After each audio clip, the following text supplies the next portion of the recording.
तो नीट वाले बच्चों के लिए बहुत इंपॉर्टेंट टॉपिक लेकर आई हूँ फ्रॉग, जिससे हर साल एक ना एक क्वेश्चन आ ही जाता है। तो फ्रॉग वाले टॉपिक को एकदम क्रिस्टल क्लियर करने के लिए ये वीडियो तुम्हें एंड तक देखना है। चैनल को सब्सक्राइब कर देना, वीडियो को लाइक कर देना। चलिए स्टार्ट करते हैं। देखो, पहली बात जो हमारे फ्रॉग्स होते हैं वो है एम्फीबियंस होते हैं, यानी कि वो पानी में भी रह सकते हैं और साथ ही साथ धरती यानी लैंड पर भी रह सकते हैं। दूसरी बात, हम अपने फ्रॉग भाई लोगों के लिए कह सकते हैं कि वो पोइकिलोथर्म्स में आते हैं, यानी कि वो कोल्ड ब्लडेड होते हैं। कोल्ड ब्लडेड का मतलब वो ऑर्गेनिजम्स होते हैं जिनका जो टेम्परेचर होता है, बॉडी टेम्परेचर, वो बाहर की इन्वायरमेंट टेम्परेचर के हिसाब से बदलता रहता है, यानी कि वो एडजस्ट अपने आप को कर लेते हैं। कैमोफ्लेज का मतलब है कि कलर को चेंज करने की एबिलिटी होती है हमारे फ्रॉग भाई लोगों के पास, यानी कि अपने बैकग्राउंड के हिसाब से वो भी कहीं ना कहीं कलर चेंज कर सकते हैं, जैसे गिरगिट के पास होता है।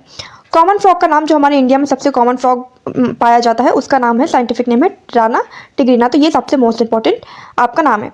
अब उसके बाद जो हमारे फ्रॉग्स होते हैं वो पीक, यानी बहुत ज़्यादा गर्मी जब होती है, बहुत ज़्यादा ठंडी जब होती है, तो उन्हें शेल्टर की नीड होती है।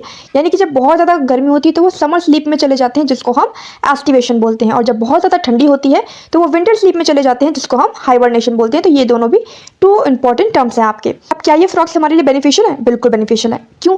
क्योंकि ये क्या करते हैं, इंसेक्ट्स को खाते हैं और क्रॉप को बचाते हैं, यानी कि क्रॉप में जो इंसेक्ट लग सकते हैं वो इंसेक्ट को ये फ्रॉग वहाँ से खा लेते हैं, तो इससे हमारी जो क्रॉप वगैरह होती हैं वो बच जाती हैं। इकोलॉजिकल बैलेंस को भी मेंटेन करते हैं, और इनके जो लेग्स होते हैं वो कुछ कंट्रीज में खाने की तरह भी यूज किए जाते हैं, तो ये भी एक उनका यूज हो गया। अब हम उनकी मॉर्फोलॉजी के बारे में बात कर लेते हैं, यानी कि उनके एक्सटर्नल स्ट्रक्चर के बारे में बात कर रहे हैं, वो कैसे दिखते हैं।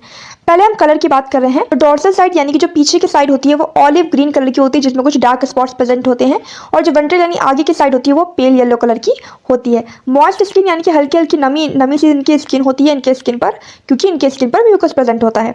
अभी कभी भी पानी पीते नहीं है, हमेशा स्किन के थ्रू पानी को एब्जॉर्ब करते हैं, ये पानी को पीते नहीं है मुंह से। इनके पास हेड और ट्रंक होता है सिर्फ, यानी कि यहाँ पर हेड होगा और ये पूरा जो सिस्टम होता है ये यहाँ पर इनका ट्रंक हो जाता है। अब इनके पास नॉस्ट्रल्स के पेयर प्रेजेंट होते हैं माउथ के ऊपर, तो माउथ के ऊपर इनके पास नॉस्ट्रल्स के पेयर प्रेजेंट होते हैं, 2 नॉस्ट्रल्स। आइज जो होती है बल्ज, यानी कि बाहर की ओर निकली हुई होती हैं, और निक्टेटिंग मेम्ब्रेन से कवर्ड होती हैं, जो जब वो पानी में होते हैं तो उनकी आंखों को भीगने से बचाती है। कौन? Nictitating membrane. अब ईयर यानी कान की जगह इनके पास मेम्ब्रेनस टिम्पैनम प्रेजेंट होता है, यानी कान नहीं, कान की जगह यहाँ पर टिम्पैनम प्रेजेंट होता है, मोस्ट इंपॉर्टेंट। 4 लिम्स इनके पास 4 डिजिट होती हैं, हैंड लिम्ब में इनके पास 5 डिजिट होती हैं, जो इनको स्विमिंग और वॉकिंग वगैरह में हेल्प करती हैं। इसके बाद ये सेक्सुअल डायमॉर्फिज्म एग्जिबिट करते हैं, यानी कि मेल और फीमेल इन दोनों को अलग अलग तरीके से देखकर हम पहचान सकते हैं। मेल्स में क्या होता है, वोकल सैक्स प्रेजेंट होते हैं। वोकल सैक्स का मतलब जो टर टर की आवाज़ होता है वो मेल्स निकालते हैं। क्यों? ताकि वो फीमेल फ्रॉग्स को अट्रैक्ट कर सके और उनके साथ सेक्सुअल प्रोडक्शन कर सके। कॉपुलेटरी पैड जो होता है वो प्रेजेंट होता है 4 लिम्ब के फर्स्ट डिजिट में। क्यों? जब सेक्सुअल इंटरकोर्स हो रहा होगा तो फीमेल को होल्ड करने के लिए इनके पास कॉपुलेटरी पैड प्रेजेंट होता है, तो ये सेक्सुअल डायमॉर्फिज्म शो करते हैं। हमने मॉर्फोलॉजी पढ़ ली, अब हम पढ़ते हैं एनाटॉमी। एनाटॉमी का मतलब इंटरनल स्ट्रक्चर ऑफ फ्रॉग। तो देखो यहाँ पर इनका यहाँ पर हार्ट प्रेजेंट होता है, हार्ट के साथ इनके पास ईसोफिगस होता है, लीवर होता है, स्टमक होता है, किडनी होती है, इंटेस्टाइन होती है, रेक्टम होता है, cloacal aperture, cloaca, liver, gall bladder, lung, fat bodies, ureter, urinary bladder. तो ये सारी चीज़ें जो हैं फ्रॉग में, एक अंदर फ्रॉग में पाई जाती हैं। इन सबको डिटेल में हम अलग अलग सिस्टम के थ्रू अभी पढ़ेंगे। देखो, बाकी अगर आपको इसका पीडीएफ चाहिए तो आप चैनल को सब्सक्राइब करने के बाद मुझे मेरे इंस्टाग्राम पे डीएम कर सकते हो। इंस्टाग्राम का लिंक चैनल के डिस्क्रिप्शन में दिया हुआ है। डाइजेस्टिव सिस्टम की अगर मैं बात करूं तो देखो, डाइजेस्टिव सिस्टम में गट और डाइजेस्टिव ग्लैंड्स, ये 2 चीज़ें पाई जाती हैं। अब गट जो है इनकी वो छोटी होती है, क्योंकि जो फ्रॉग्स होते हैं वो हमारे कार्निवोर्स होते हैं। लंबी किसकी होती है? जैसे गाय है, क्योंकि वो हर्बीवोर्स होते हैं, तो जो हर्बीवोर एनिमल्स होते हैं उनकी गट लंबी होती है। तो देखो इनका डाइजेस्टिव सिस्टम कैसे चलता है। माउथ में गया खाना, उसके बाद बकल कैविटी, उसके बाद फारिंक्स, देन ईसोफिगस के थ्रू स्टमक में गया, जहाँ पे HCL plus gastric juice present होता है, फिर इंटेस्टाइन में गया, फिर रेक्टम में गया, फिर क्लोका से बाहर आ जाता है। उसके बाद कुछ ग्लैंड्स का सिक्रीशन जो है इसमें होता है, जैसे लीवर और पैनक्रियास में इसमें कुछ सिक्रीट भी करती हैं, स्मॉल इंटेस्टाइन में, डुओडेनम में। काइम्स, यानी कि जो पार्शियली डाइजेस्टेड फूड होता है उसको हम क्या बोलते हैं? काइम्स बोलते हैं। वो इंटेस्टाइन में जो है एंटर करता है स्टमक से। लीवर हमारा बाइल सिक्रीट करेगा जो फैट को एमल्सिफाई करेगा। पैनक्रियास हमारे पैनक्रियाटिक जूसेस सिक्रीट करते हैं जो कार्बोहाइड्रेट और प्रोटीन्स को डाइजेस्ट करने के लिए इंपॉर्टेंट है। अब जो डाइजेस्टिव फूड होता है, ठीक है, जो फूड डाइजेस्ट हो चुका है, वो विलाई या फिर जो माइक्रोविलाई होती हैं उन वो क्या करती हैं, उस डाइजेस्टेड फूड को एब्जॉर्ब करती हैं, और अनडाइजेस्टेड फूड जो होता है वो क्लोका के थ्रू बाहर हो जाता है। अब हम आ गए हैं अपने रिस्पायरेटरी सिस्टम में। देखो रिस्पायरेटरी सिस्टम में इनके दो तरह से रिस्पायरेशन बताए गए हैं। एक क्यूटेनियस रिस्पायरेशन जो कि स्किन के थ्रू होता है, यानी ये स्किन के थ्रू भी रिस्पायर कर सकते हैं, सांस ले सकते हैं, इनके अंदर केमिकल रिएक्शंस हो सकती है।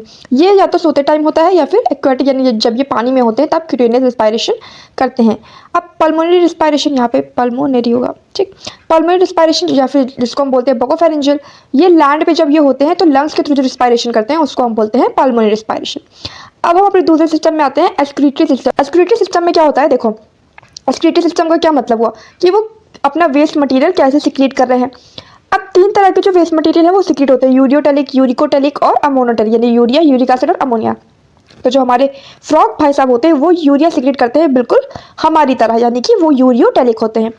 अब किडनीज से क्या होता है, किडनी से गया यूरेटर में, यूरेटर से गया यूरिनरी ब्लैडर में, और यूरिनरी ब्लैडर से क्लोका के थ्रू जो है एक्सक्रीटरी प्रोडक्ट जो भी होगा वो बाहर आ जाएगा। मेल्स में क्या होता है, यूरोजेनाइटल जो डक्ट होती है वो क्लोका में ओपन होती है, और फीमेल्स में क्या होता है, यूरेटर और ओविडक्ट जो होता है क्लोका में सेपरेटली ओपन होते हैं। इसका क्या मतलब हुआ, मेल्स में यूरिन का पैसेज और रिप्रोडक्टिव का पैसेज होता है जिसके थ्रू पंप्स वगैरह आते हैं, यानी कि जो यूरिन का पैसेज है और जो रिप्रोडक्टिव का पैसेज है वो दोनों एक ही हैं, दो अलग अलग चीज़ें नहीं हैं। फीमेल्स में यूरेटर अलग है, यूरिन के पैसेज अलग है, ओविडक्ट यानी कि रिप्रोडक्टिव डक्ट अलग है, तो वो दोनों अलग अलग खुलती हैं। तो ये चीज़ इसमें बताई गई है। सर्कुलेटरी सिस्टम देख लेते हैं। देखो सर्कुलेटरी सिस्टम इसमें क्लोज टाइप पाया जाता है, यानी कि जो ब्लड वेस्कुलर सिस्टम होंगे, लिम्फेटिक सिस्टम होंगे, दोनों प्रेजेंट होते हैं। ब्लड वेस्कुलर सिस्टम में हार्ट, ब्लड वेसल्स, ब्लड पाया जाता है। लिम्फेटिक सिस्टम में लिम्फ, लिम्फ चैनल और लिम्फ नोड्स पाए जाते हैं। हार्ट इनका 3 चैम्बर्ड होता है, 2 एट्रिया और 1 वेंट्रिकल पाए जाते हैं, और जो हार्ट होता है वो पेरिकार्डियम से कवर होता है। हार्ट की लेयर को ही हम बोलते हैं पेरिकार्डियम। हार्ट जो है डॉर्सल साइड प्रेजेंट होता है, एक ट्रायंगुलर शेप का साइनस वेनोसस स्ट्रक्चर इसमें राइट एट्रियम को ज्वाइन कर रहा होता है हार्ट के अंदर। वेंट्रल साइड में कोनस आर्टियोसस प्रेजेंट होता है जो वेंट्रिकल में ओपन होता है। अब इनके दो तरह के इनके पोर्टल सिस्टम पाया जाता है, एक तो हेपाटिक पोर्टल सिस्टम और renal portal system. Hepatic portal system जो है लीवर और इंटेस्टाइन के बीच में होता है, रेनल पोर्टल सिस्टम जो है किडनी और लोअर पार्ट्स के बीच में होता है। तो ये दो तरह के पोर्टल सिस्टम फ्रॉग में पाए जाते हैं। कंट्रोल एंड कोऑर्डिनेशन सिस्टम, देखो इनमें न्यूरो सिस्टम और एंडोक्राइन सिस्टम दोनों मिलकर कंट्रोल एंड कोऑर्डिनेट करते हैं। नर्वस सिस्टम की अगर मैं बात करूँ तो उसमें 3 चीज़ें होंगी, सीएनएस, पीएनएस और ऑटोनॉमिक नर्वस सिस्टम। सीएनएस यानी कि सेंट्रल नर्वस सिस्टम में ब्रेन और स्पाइनल कॉर्ड आता है, बिल्कुल हमारी तरह है। पेरिफेरल नर्वस सिस्टम में क्रेनियल नर्व्स हमारी 12 पेयर्स होती हैं और स्पाइनल नर्व्स होती हैं। ऑटोनॉमिक नर्वस सिस्टम में सिंपैथेटिक और पैरासिम्पैथेटिक आता है। ग्लैंड्स ने pituitary, thyroid, parathyroid, thymus, pineal body, pancreatic acids, adrenals, gonads, ये सारी चीज़ें जैसे हम में पाई जाती हैं वैसे हमारे भाई फ्रॉग में पाई जाती हैं। उसके बाद ब्रेन जो है एक बोनी बॉक्स से इंक्लोज होता है जिसको हम बोलते हैं क्रेनियम, जैसे हमारा इंक्लोज होता है ना वैसे उनका भी इंक्लोज होता है क्रेनियम। अब ब्रेन भी इसमें 3 तरह के पाए जाते हैं, जैसे हमारे में फोर ब्रेन, मिड ब्रेन और हाइंड ब्रेन। फोर ब्रेन में ऑल्फैक्टरी लोब्स यानी कि जो स्मेल करने के सेंस होते हैं वो प्रेजेंट होते हैं। पेयर्ड सेरिब्रल हेमिस्फीयर प्रेजेंट होगा, अनपेयर्ड डायनसेफलॉन प्रेजेंट होगा।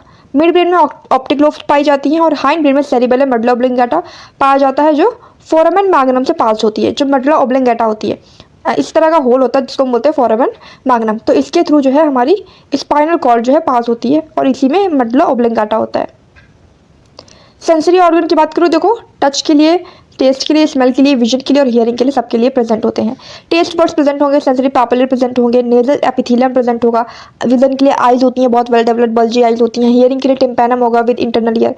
इंपॉर्टेंट बात क्या है कि जो इसमें ईयर यानी टिम्पैनम होता है वो सिर्फ और सिर्फ हियरिंग का ही काम नहीं करता, साथ ही साथ बैलेंसिंग का भी काम करता है। मोस्ट इंपॉर्टेंट नीट का क्वेश्चन आ सकता है। लास्ट हमारा रिप्रोडक्टिव सिस्टम।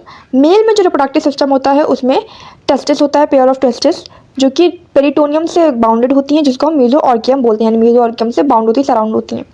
वासा फ्रेंशिया जो होता है किडनी में एंटर करती है ऑन दियर साइड और फिर बिडर्स केनाल में ओपन होती है और उसके बाद यूरिनोजेनाइटल डक्ट में ओपन होकर डायरेक्ट क्लोका में। फीमेल में ओवरीज जो है किडनी के पास सिचुएटेड होती हैं, ओविडक्ट क्लोका में सेपरेटली ओपन होती है, ये हमने पहले पढ़ लिया। एक मैच्योर फीमेल जो है 2500 से 3000 ओवा जो है एक समय में ले कर सकती है। फर्टिलाइजेशन इनका एक्सटर्नल होता है वाटर में।